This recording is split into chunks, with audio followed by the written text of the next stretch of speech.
الحمد لله رب العالمين والصلاة والسلام على أشرف المرسلين سيدنا محمد وعلى آله وصحبه أجمعين ثم أما بعد. My dear respected brothers and sisters, Assalamu alaikum wa rahmatullahi wa barakatuh. أمسينا وأمسى الملك لله والحمد لله لا شريك له لا إله إلا هو وإليه المصير. أمسينا على فطرة الإسلام وكلمة الإخلاص وعلى دين نبينا محمد صلى الله عليه وسلم وعلى ملة أبينا إبراهيم حنيفا وما كان من المشركين. اللهم إني أمسيت منك في نعمة وعافية وستر فأتم علي نعمتك وعافيتك وسترك في الدنيا والآخرة. اللهم ما أمسى بي من نعمة أو بأحد من خلقك فمنك وحدك لا شريك لك فلك الحمد ولك الشكر يا رب. لك الحمد كما ينبغي لجلال وجهك وعظيم سلطانك. رضينا بالله ربا وبالإسلام دينا وبمحمد صلى الله عليه وسلم نبيا ورسولا. ثم أما بعد. My dear brothers and sisters, we will continue tonight, inshallah, our talk about the amazing, beautiful story of Prophet Yusuf alayhi as-salatu was-salam. And last week we talked about the first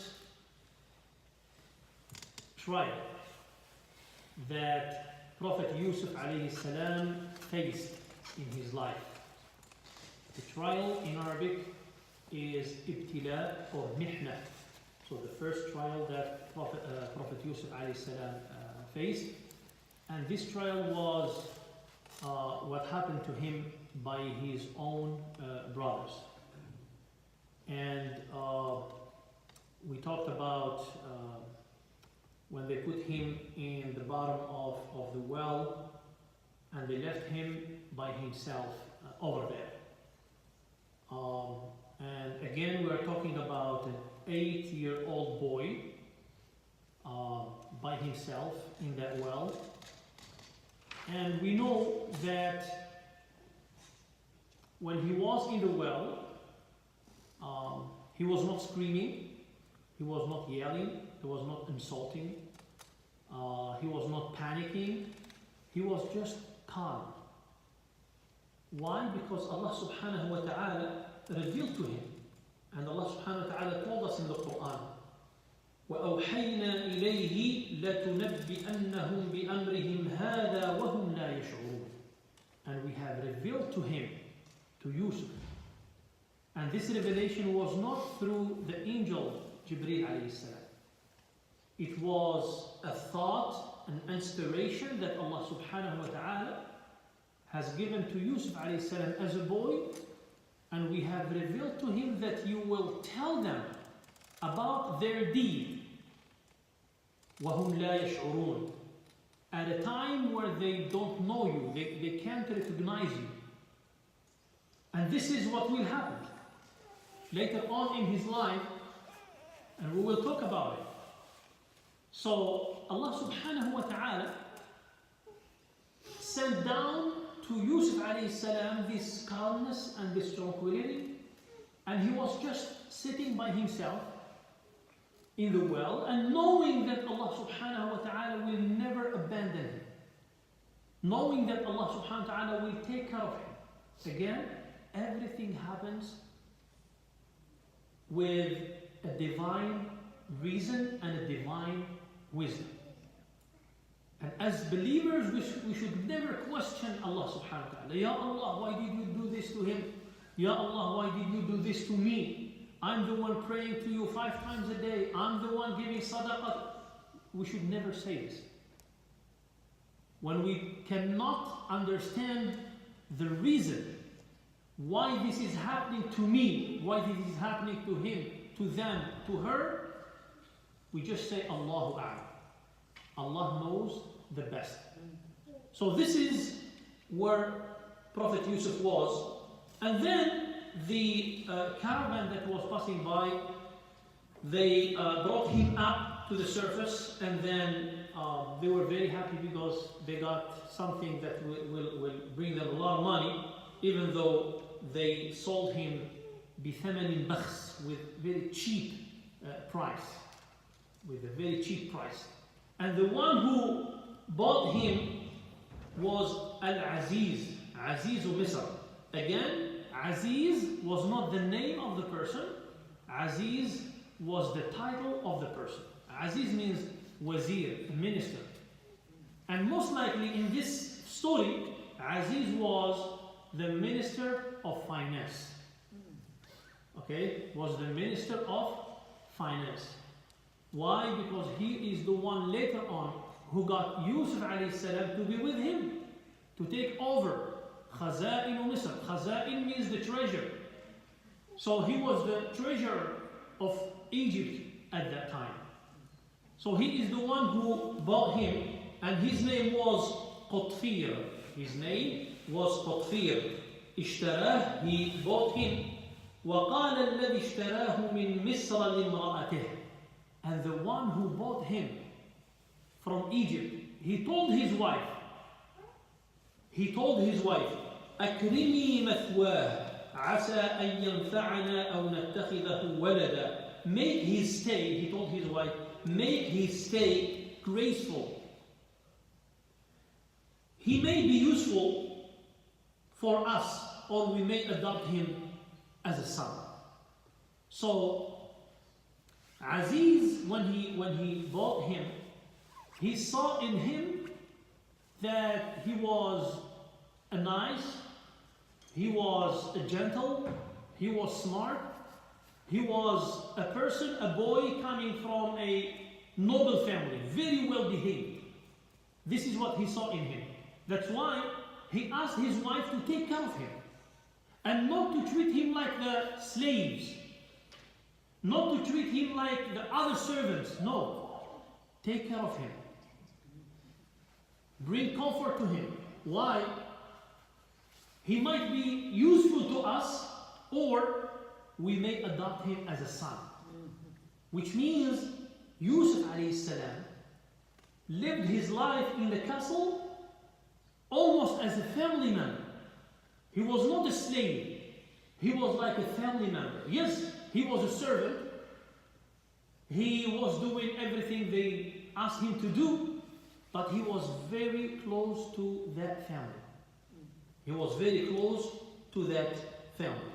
Allah subhanahu wa ta'ala said after that, وَلَقَدْ مَكَّنَّا لِيُوسُفَ فِي الْأَرْضِ وَلِنُعَلِّمَهُ مِنْ تَأْوِيلِ الْأَحَادِيثِ وَاللَّهُ غَالِبٌ عَلَى أَمْرِهِ وَلَكِنَّ أَكْثَرَ النَّاسِ لَا يَعْلَمُونَ.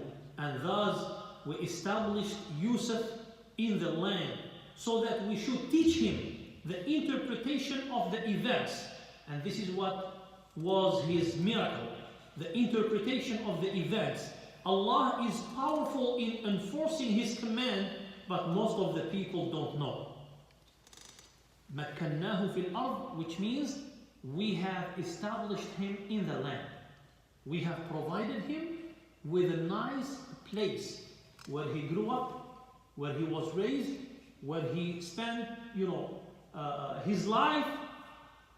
He spent his life in a wonderful place, in a nice place, and this is what Allah meant by مَكَّنَّا لَهُ فِي الْأَرْضِ, and we have established him on this in the land.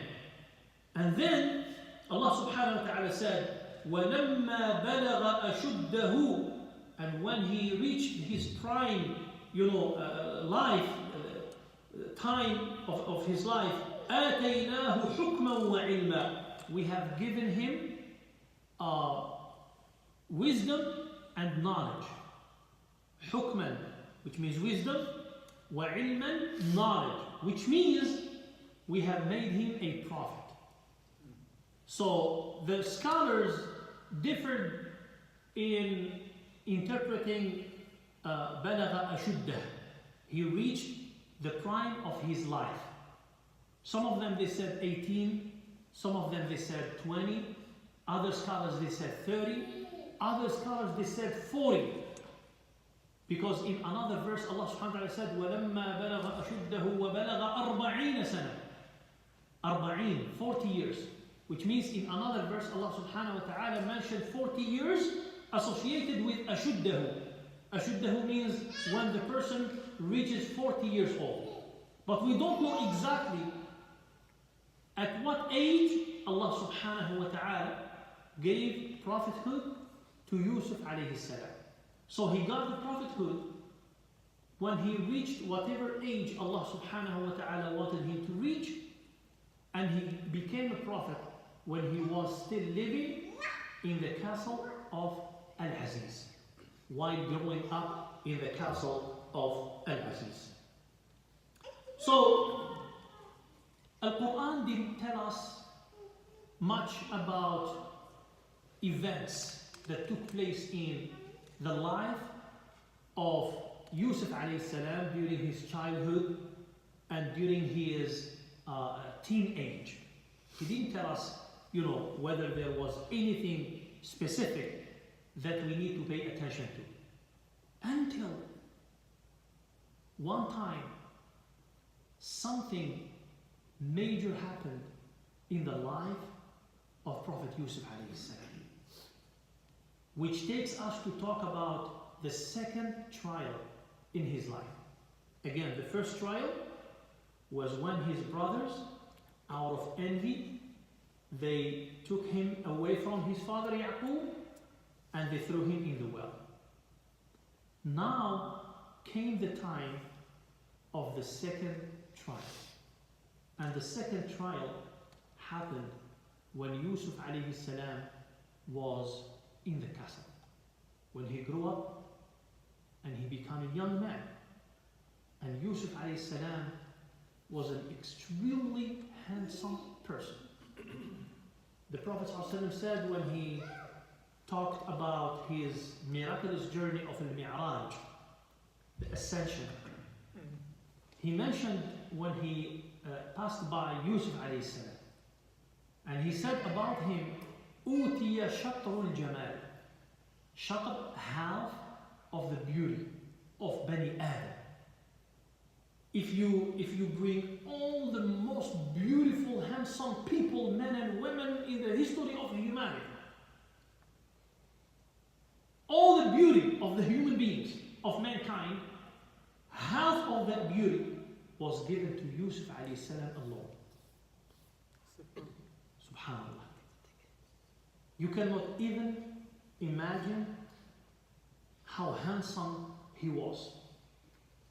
Allah subhanahu wa ta'ala has given him this. And at that time, Yusuf alayhi salam was living in the home of Al-Aziz gracefully, mu'azzaz mukarram. He had everything he wanted. He was living a nice, very comfortable life. And he was of an extreme beauty and handsome young man. And when he reached a specific age, the wife of his master, the wife of Al-Aziz, of his master Al-Aziz, started observing him all the time. And for a long time, she started observing him every single day, going in, going out, serving her husband, serving the whole family. So she started developing in herself that desire. She wanted him for herself. She wanted him for herself. And she started sending messages, indirect messages to him, to reveal to him that desire. But Yusuf alayhi salam, out of fear of Allah subhanahu wa ta'ala, he always ignored her. He always ignored her. And the more he ignored her, the more her desire was growing. And she tried all means and ways possible to have him for herself and to attract him. But he was a faithful person.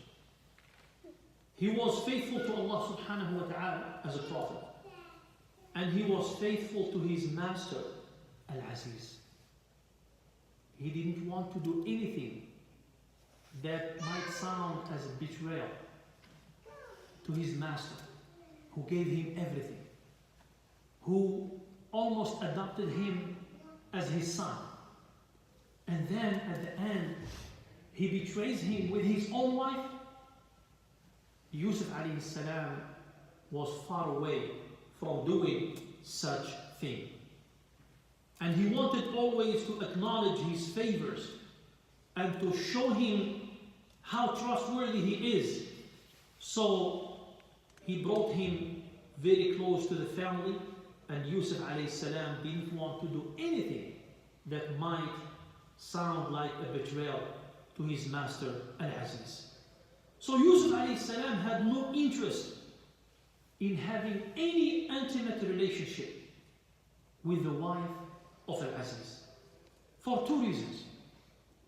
But before that, let me just remind myself and everyone about what Allah subhanahu wa ta'ala said about all the prophets. The prophets are infallible. The prophets do not commit a sin, do not violate any of the teachings that they give to the people, or Allah subhanahu wa ta'ala gives to them. That's why Allah subhanahu wa ta'ala always mentioned in the Quran saying, Allahu a'lamu haythu yaj'alu risalatah. Allah knows to whom He gives His message.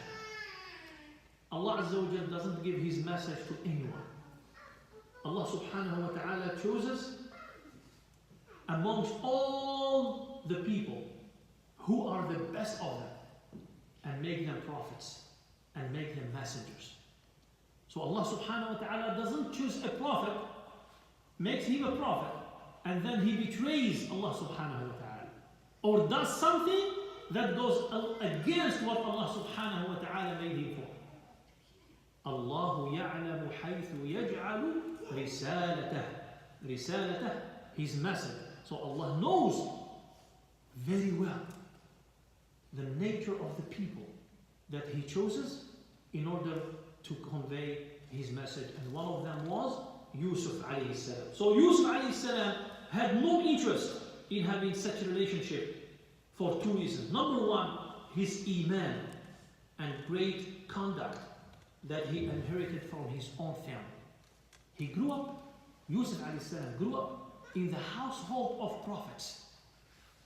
He was raised by Prophet Yaqub alayhi salam, his father. And he was raised also by his grandfather Ishaq alayhi salam. Al-Karim, Ibn al-Karim, Ibn al-Karim, Ibn al-Karim.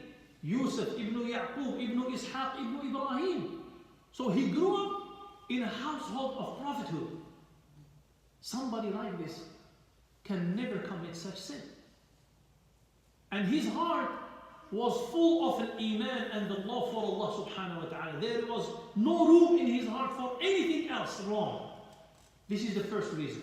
The second reason that prevented him from doing that was honoring the trust of his master, Al-Aziz. There is no way that Yusuf does something that betrays that trust. He can do nothing that might harm the dignity and the honor of the man who gave him everything. And he welcomed him to his home and treated him very well. So Yusuf alayhi salam could not do anything that sounded like a betrayal to his own master. But the wife of Al-Aziz didn't understand. Didn't understand that Yusuf was a prophet. Didn't understand that Yusuf had no interest in what she was asking him for. And she kept going, doing more and more, until the time came to do what she didn't want to do at the beginning. One day, she was by herself in her room. And as usual, she called him, maybe to bring her something. And as usual, he responded to the call of his master, the wife of his master, doing what he was supposed to do. But this time, it was different. This time, it was different. Allah subhanahu wa ta'ala told us in the Quran, وَرَاوَدَتْهُ الَّتِي هُوَ فِي بَيْتِهَا عَنْ نَفْسِهِ وَرَاوَدَتْهُ الَّتِي هُوَ فِي بَيْتِهَا عَنْ نَفْسِهِ. And she, in whose house he was, Yusuf alayhi salam was, seduced him towards herself. Seduced him towards herself. وَغَلَّقَتِ الْأَبْوَابِ. And she locked all the doors. وَقَالَتْ هِيتَ لَكَ. And she said, come on. This is the trial that Yusuf alayhi salam faced at that time. And the response of Yusuf alayhi salam came right away. قَالَ مَا عَادَ اللَّهِ. He said, I seek refuge with Allah. مَا عَادَ اللَّهِ. I mean, this is the last thing that might come to my mind. إِنَّهُ رَبِّي. He is, your husband is my master. Rabbi here is not Allah, is not my Lord. The word Rabb, the Lord, can be given to the head of the household. In Arabic we say Rabbul Bayt, Rabbul Bayt, the master of the household. Rabbu al-Dukkan, the master of the shop, of the store. And here, when Yusuf alayhi salam, Innahu Rabbi, he is my master, your husband. I cannot do anything that might hurt his dignity and honor. Innahu Rabbi ahsana mathway. He has given me a good lodging.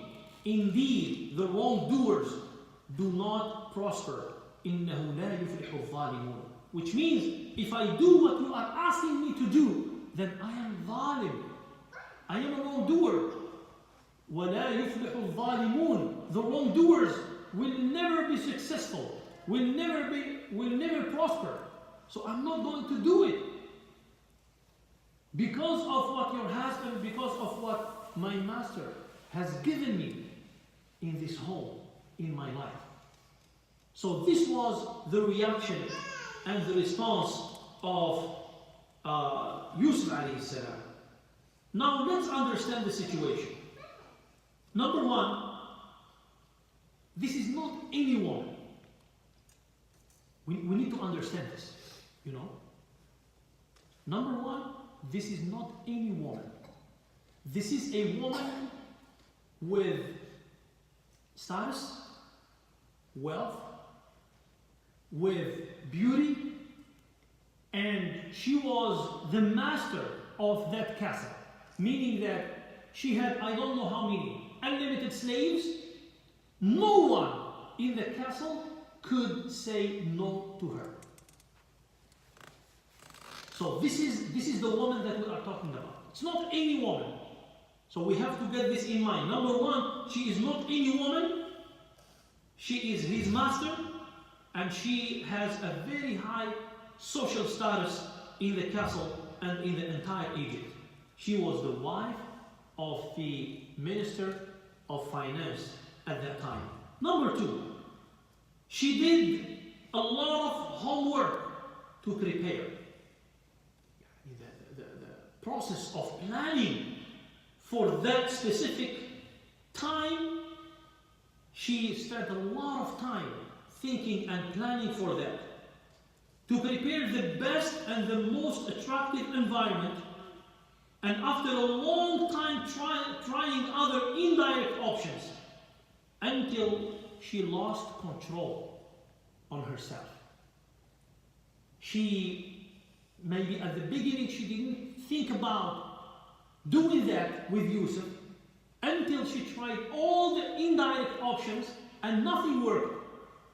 At the end, she decided to be more aggressive with him.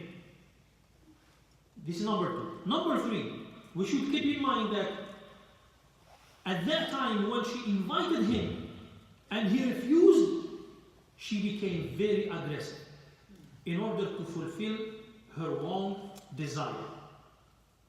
She became verbally aggressive and she became physically aggressive. Number 4, with all what she did, Yusuf alayhi salam refused. And her anger mixed with her desire came together in order to impose on him by force to do what he didn't want to. In the modern language, we call this an extreme attempt of sexual assault against Yusuf alayhi salam. This is what exactly happened at that time.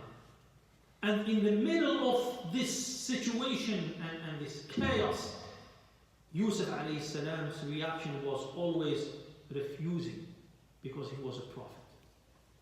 Because he was a prophet, and Allah subhanahu wa ta'ala showed him what's right and what's wrong. And Yusuf alayhi salam could never fall into this sin and this trap. After that, Allah subhanahu wa ta'ala said in the Quran, when she prepared everything and she invited him and he said, Ma'ad Allah, I'm not going to do it. Allah subhanahu wa ta'ala said, وَلَقَدْ هَمَّتْ بِهِ وَهَمَّ بِهَا لَوْلَا أَن رَأَى بُرْهَانَ رَبِّهِ. Now, this portion of this verse has to be explained very well, because there were a lot of mistakes in terms of interpreting this portion of this verse. وَلَقَدْ هَمَّتْ بِهِ. The word همت is taken from al-himma. Al-himma means the intention. Literally, when we read this, and this is what a lot of people made the mistake, وَلَقَدْ هَمَّتْ بِهِ وَهَمَّ بِهَا, which means she had the desire and he had the desire. مَعَذَ اللَّهِ أَبَدًا. This is what some mufassirin said, and this is totally wrong. وَلَقَدْ هَمَّتْ بِهِ وَهَمَّ بِهَا. If we read the translation, she certainly desired him and he might have desired her. And some scholars who said this, they said, oh, Yusuf alayhi salam also was a human being. But I don't believe that this is the right interpretation of this verse. So it's a big misunderstanding. He was, and some scholars went further than this. And they said, he was about to answer her invitation. لَوْلَا أَن رَأَى بُرْهَانَ رَبِّهِ. If he had not seen the proof of his Lord. So they said, what was the proof of his Lord? They said, when he was about to answer her call, her invitation, he saw in front of him the face of his father Yaqub. He saw in front of him the face of his father Yaqub, warning him from fulfilling his desire. So he stopped. And this is, not the right interpretation of what Allah subhanahu wa ta'ala said in this verse. So what is the right interpretation? She intended to be abusive, to hit him. And he has the intention of hit her back. لَوْلَا أَن رَأَى بُرْهَانَ رَبِّهِ. If he had not to see the proof of his Lord, and the proof of his Lord was something in the heart, telling him that you are a prophet and you cannot do this. You are a prophet, you cannot hit her back. She is abusive to you, you cannot be abusive to her. So what he got in his heart from Allah subhanahu wa ta'ala, that the best option in that situation is to run away. Is to what? To run away. And this is what he did, alayhi salatu wasalam. This is what Yusuf alayhi salam did. So the reaction or the proof that he got from his Lord is something, the revelation that running away is the only option he had. Because Allah subhanahu wa ta'ala said after that, كَذَلِكَ لِنَصْرِفَ عَنْهُ السُّوء. This is how we prevent him from doing something wrong. As Allah subhanahu wa ta'ala said, thus we did, Allah subhanahu wa ta'ala said, thus we did to turn evil and wickedness away from him. Surely he was one of our chosen servants. كَذَلِكَ لِنَصْرِفَ عَنْهُ السُّوءَ وَالْفَحْشَاءَ إِنَّهُ مِنْ عِبَادِنَا الْمُخْلَصِينَ. Which means that Allah subhanahu wa ta'ala interfered in his heart to prevent him from being abused, from being forced. So Allah subhanahu wa ta'ala revealed to him to run away.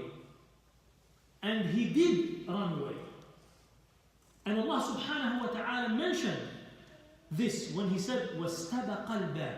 And both of them, they raced to the door. He raced and she ran after him, racing to the door. And Allah subhanahu wa ta'ala said, while racing, she ripped his shirt from behind. وَقَدَّتْ قَمِيصَهُ مِنْ دُبُرٍ. While racing, he was running away. She ran after him and she ripped his shirt from behind.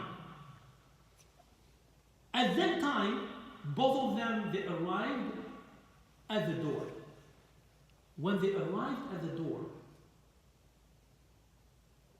opened and her husband showed up.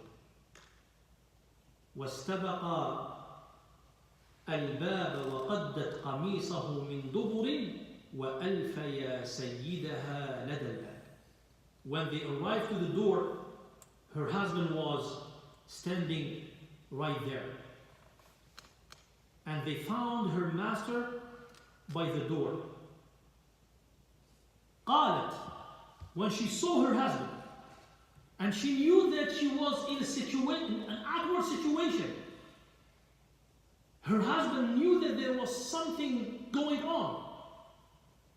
He was by himself. He didn't know what was going on. And of course, his wife, Imra'atul Aziz, she had to do something. She had to say something in order to clarify herself and her intention and her action and put the blame on Yusuf alayhi salam. So when they found her master and her husband at the door, what did she say? قالت ما جزاء من أراد بأهلك سوءا. She said, what could be the punishment of him who intended evil with your wife? إلا أن يسجن أو عذاب أليم. Except that he be put in prison or given a painful punishment. So, we know what happened because we are reading the story. Her husband didn't know. And her husband was waiting for somebody to speak up, to tell him what was going on. Of course, the first one to speak was his wife. She didn't want Yusuf to speak first. She wanted to speak first because she wanted to give her own version of the story to her husband. And obviously she was lying. Obviously she was lying. And if you analyze the words, the way she said it, she was trying to convince her husband that Yusuf is the one who attacked her, and she was trying to save herself. That's why she told him, what do you think about the one who tried to do evil to your wife?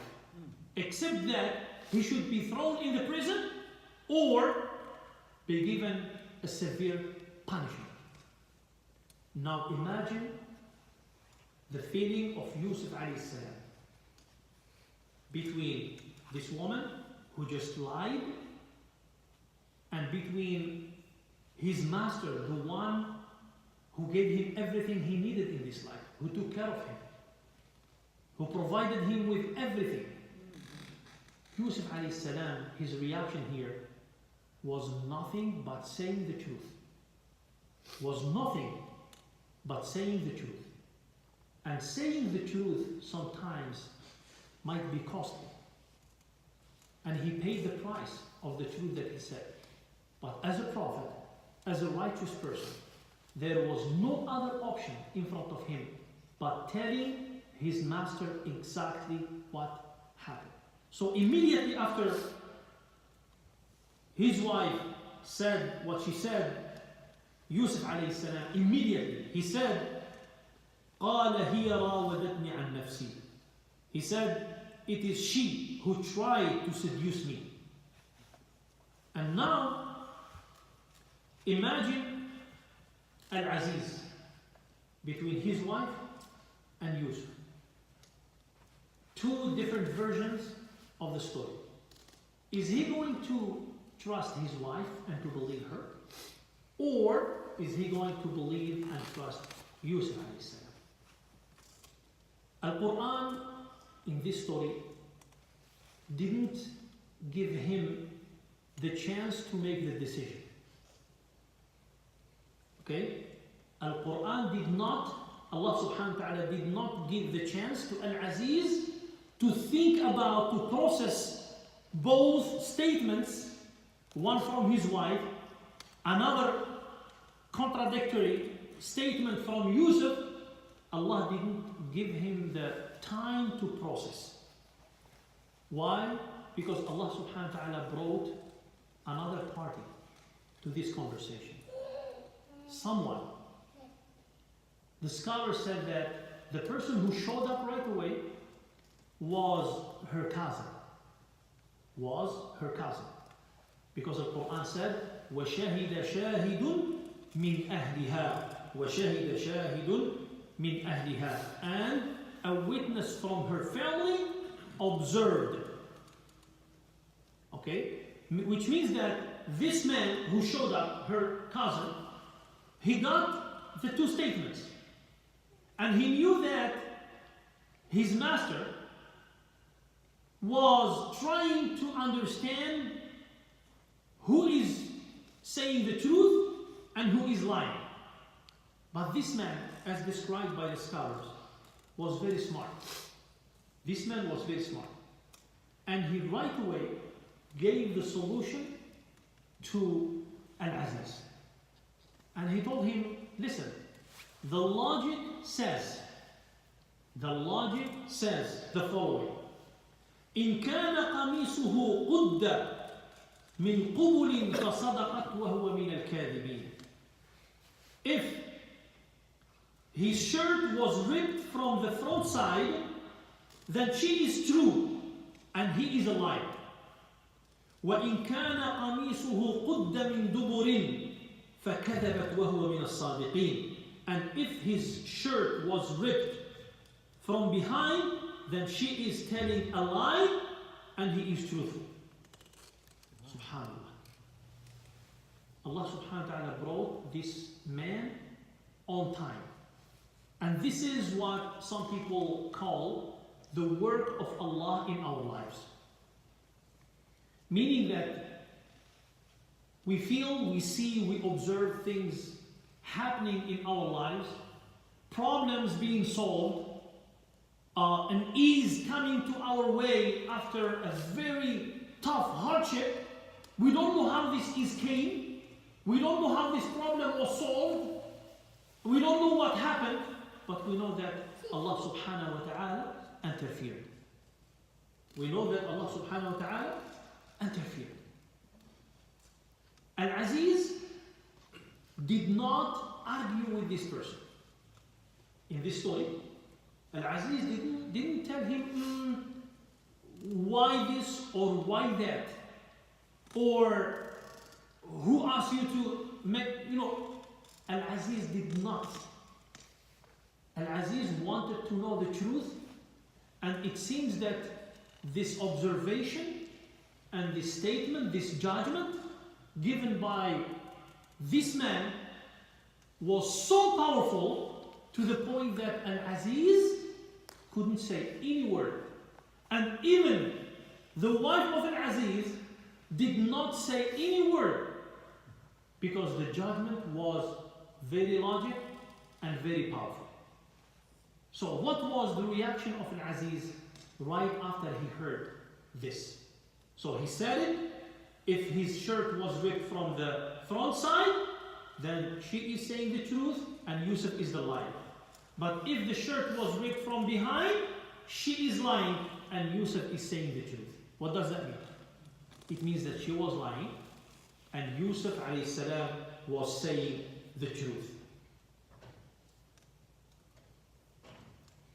Allah subhanahu wa ta'ala said, فَلَمَّا رَأَى قَمِيصَهُ قُدَّ مِن دُبُرٍ. So when he, her husband, saw his shirt ripped from behind, قَالَ إِنَّهُ مِن كَيْدِكُنْ إِنَّ كَيْدَكُنَّ عَظِيمٌ. He said, this is certainly your trickery, all women. Great is the trickery of you women indeed.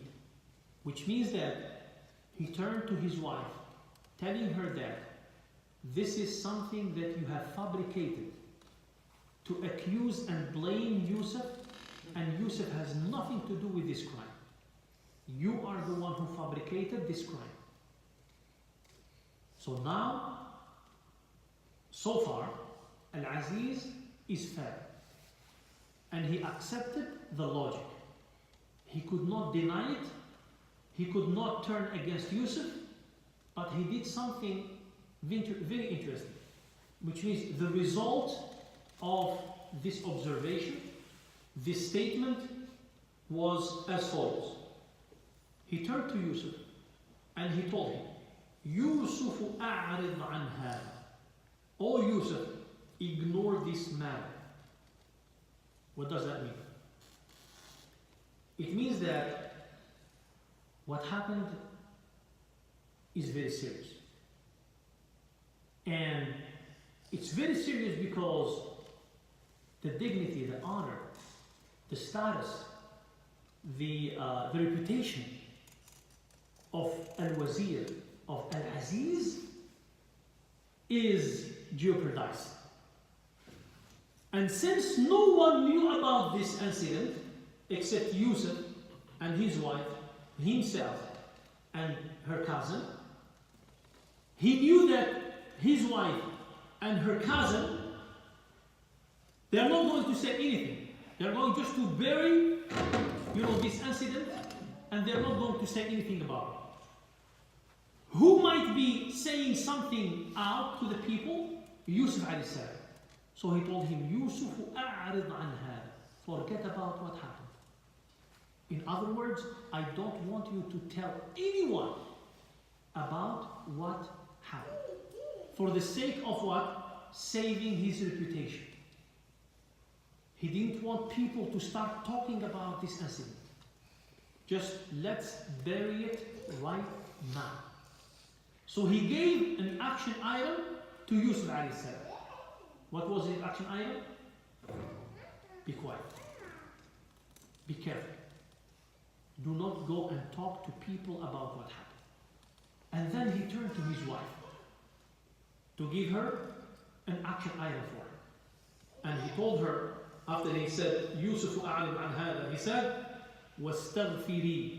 And he turned to his wife, وَاسْتَغْفِرِي لِذَنْبِكِ إِنَّكِ كُنْتِ مِنَ الْخَاطِئِينَ.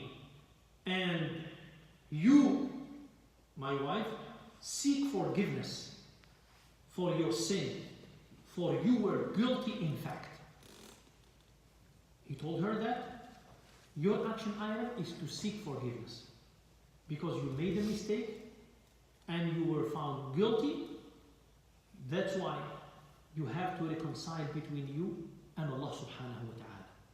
Scholars said that even though the people of Egypt at that time, they were idol worshippers, mushrikeen, they were idol worshippers, but they believed that the only one who forgives the sins is Allah subhanahu wa ta'ala. That's why he asked her to seek forgiveness from Allah subhanahu wa ta'ala for the sin that she has committed. And by doing this, Al-Aziz thought that no one is going to hear about this incident. Yusuf alayhi salam will keep quiet, and his wife, himself, and her cousin, of course, they are not going to say anything. So this is what happened when they were in front of Al-Aziz. Now, we don't know how long after that, whether a few days, few weeks, or few months. People started talking about this incident, at least in the castle. Allah subhanahu wa ta'ala said, وَقَالَ نِسْوَةٌ فِي الْمَدِينَةِ. Allah subhanahu wa ta'ala said the city, the town. Women started speaking, which means that somehow somebody said something about that incident. And you know that this kind of incidents, by nature, when one person in the city hears about it, in a very short time, everyone in the city hears about it. If it's something good, very few people hear about it. But since it is a controversial issue, then everybody hears about it. And this is exactly what we see in the media nowadays. Right?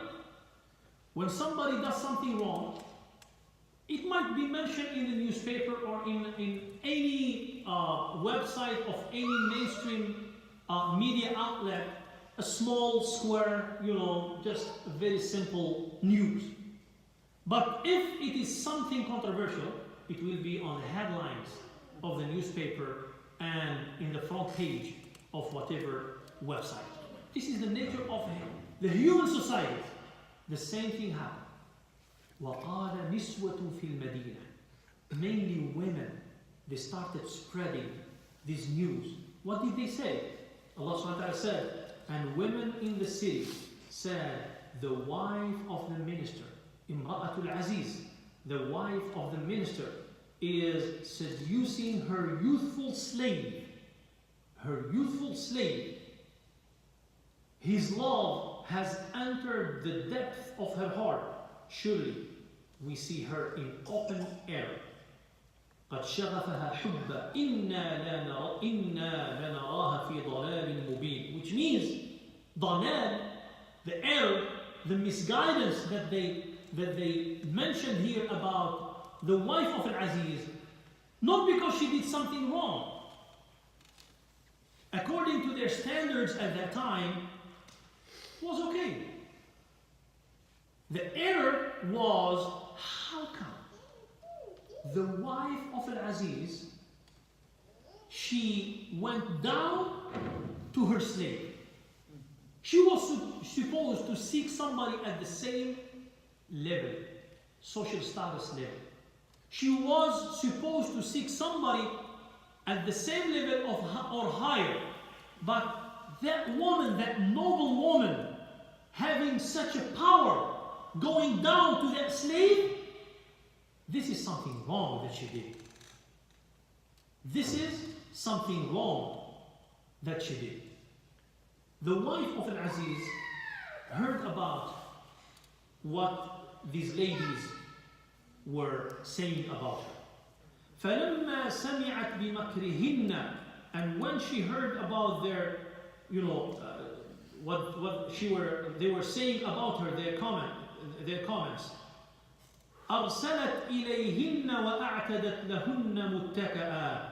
She extended an invitation to them and arranged for them a comfortable place. She invited all these women of the city to her place, to her castle. And she prepared for them a beautiful, comfortable setting. So all of them came. They didn't know why she invited them, but they were invited, and of course invited in the castle.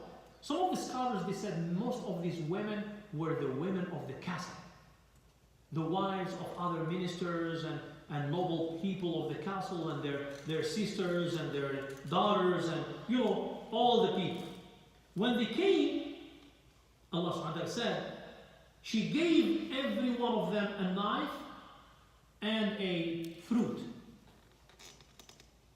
And while they were cutting that fruit, Allah subhanahu wa ta'ala didn't tell us what kind of fruit. While they were cutting, she said to Yusuf, and the scholar said that she asked Yusuf to wear his most beautiful clothes. And she asked him, come out to them. اخرج عليهم. فلما رأينه أكبرنه. When they saw him, they found him great. And they were so stunned. They couldn't believe that this person is a human being. It seems that they had no idea who Yusuf was when they were talking about him. Some scholars, they said Yusuf, out of his beauty, every time he goes out of the castle and a woman wants to talk to him, he used to cover his face. He used to what? To cover his face in order to protect himself. Subhanallah. So, when Yusuf alayhi salam went out to them, أكبرنه وقطعن أيديهن. They were stunned that they cut their hands and said, "Oh God, he is no human being. He is but a noble angel. ما هذا بشر إن هذا إلا ملك كريم." Out of they were so stunned to the point that they did not feel that they started cutting their own fingers and their own hands with the knives, and they didn't feel the pain. They did not feel the pain. When she saw them, the wife of Al-Aziz, when she saw them doing this, she told them, فَقَالَتْ ذَلِكُنَّ الَّذِي لُمْتُنَّنِ فِيهِ. She said, "This is the one about whom you reproached me. Yes, I seduced him." And she confessed here. "Yes, I seduced him, but he abstained. And should he not follow my command, he shall be imprisoned and will be disgraced." So what happened is, in front of them, she admitted and she confessed that yes, she is the one who seduced him. Not only this, but she said, "And if he will not follow my command, he will be in the prison or something will happen to him." The scholars said, and even in the Quran,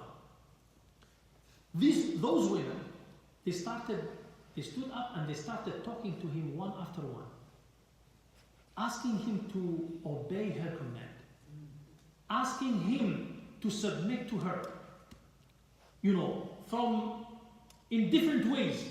Each one of them started telling him, "What are you talking about? What are you doing?" One of them telling him that, "Look at her social status." One of them telling him that, "If you don't do it, I'm afraid that you will be thrown in the prison forever." Everyone started telling Yusuf alayhi salam, or pushing him to obey the command of the wife of Al-Aziz. At the end, when all of them they talked to him, what did he say? قال رب السجن أحب إلي مما يدعونني إليه. He, Yusuf alayhi salam, said, "Oh my Lord, the prison is dearer to me than what these women invite me to do. وإلا تصرف عني كيدهن أصب إليهن وأكن من الجاهلين." And if you do not turn their guilt away from me, I shall get inclined towards them and shall be among the ignorant. This is what he said. Ya Allah, because of what they are asking me to do, I prefer to go to the prison and not to answer their call. فَاسْتَجَابَ لَهُ رَبُّهُ. So his Lord accepted his prayer and turned their guilt away from him. Surely he is the all-hearing and the all-knowing. ثُمَّ بَدَا لَهُم مِّن بَعْدِ مَا رَأَوُا الْآيَاتِ لَيَسْجُنَنَّهُ. Later on, even after having seen the clear signs of his innocence, they deemed it proper to imprison him for some time. Which means at that point, the wife of Al-Aziz talked to her husband and she told him, you know what? After now everybody heard about the incident in the city, the best thing to do is to send him to jail.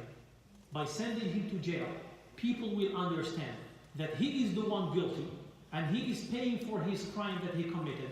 And by sending him to jail, people will stop talking about him, will not see him anymore, and people will forget this incident. This is what she told her husband. At that point, her husband submitted to her, and he did not push that command away. So he listened to her, and he sent Yusuf alayhi salam to the prison. And this is actually how Allah subhanahu wa ta'ala answered the prayer of Yusuf alayhi salam. When he said, Rabbi, as-sijnu ahabbu ilayya mimma yad'unani ilayh. O Lord, the prison is dearer to me than what they are asking me to do. This is how the second trial of Yusuf alayhi salam ended. It was not easy. It was extremely difficult. But Allah subhanahu wa ta'ala saved him and kept him clean, kept him innocent, kept him pure. And again, everything that happened in his life and happens in the lives of people happened by a wisdom, by a reason. If we don't understand the reason, only Allah subhanahu wa ta'ala will understand that reason. Next time when we will talk about the life of Yusuf alayhi salam in the prison, we will understand why Allah subhanahu wa ta'ala sent him to prison. Everything that happens to us, whether it's good or bad, there is khair in it. There is goodness in it. Even if we do not see that goodness now, we will see it later on. So this is about tonight's portion of the life of Yusuf alayhi salam. And next week, inshallah, we will talk about his life in the prison and when he got out of the prison. Till then, we ask Allah subhanahu wa ta'ala to bless all of us and to help us understanding the significance of the lives of the prophets. May Allah subhanahu wa ta'ala help us to follow their footsteps in terms of being steadfast on the straight path of Allah subhanahu wa ta'ala and being always close to Allah subhanahu wa ta'ala, so we will be always protected, we will be always blessed ourselves and our families and our loved ones. أقول قولي هذا وأستغفر الله لي ولكم والسلام عليكم ورحمة الله وبركاته.